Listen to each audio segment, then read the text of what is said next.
একদিন হঠাৎ করেই আমি প্রেমে পড়লাম এমন একজনের যে কিনা আমার থেকেও আমাকে বেশি ভালোবাসে। প্রেমে পড়লাম আমার আল্লাহ সুবহানাহু ওয়া তাআলার। সেদিন থেকেই বুঝতে পারলাম আল্লাহ ছাড়া আমার আপন বলতে আর কেউই নেই। যার নিয়ামত ছাড়া, যার রহমত ও বরকত ছাড়া আমি শূন্য। সেই দিন থেকে দোয়া করতে শুরু করলাম, আল্লাহ আমি তোমার ভালোবাসা চাই।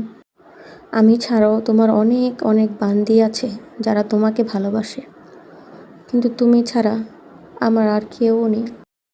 তাই আমি তোমার থেকেই তোমাকে চাই। একদিন হঠাৎ করেই আমি প্রেমে পড়লাম এমন একজনের যে কিনা আমার থেকেও আমাকে বেশি ভালোবাসে। প্রেমে পড়লাম আমার আল্লাহ সুবহানাহু ওয়া তাআলার। সেদিন থেকেই বুঝতে পারলাম আল্লাহ ছাড়া আমার আপন বলতে আর কেউই নেই। যার নিয়ামত ছাড়া, যার রহমত ও বরকত ছাড়া আমি শূন্য। সেই দিন থেকে দোয়া করতে শুরু করলাম, আল্লাহ আমি তোমার ভালোবাসা চাই। আমি ছাড়াও তোমার অনেক অনেক বান্দি আছে যারা তোমাকে ভালোবাসে, কিন্তু তুমি ছাড়া আমার আর কেউ নেই। তাই আমি তোমার থেকেই তোমাকে চাই।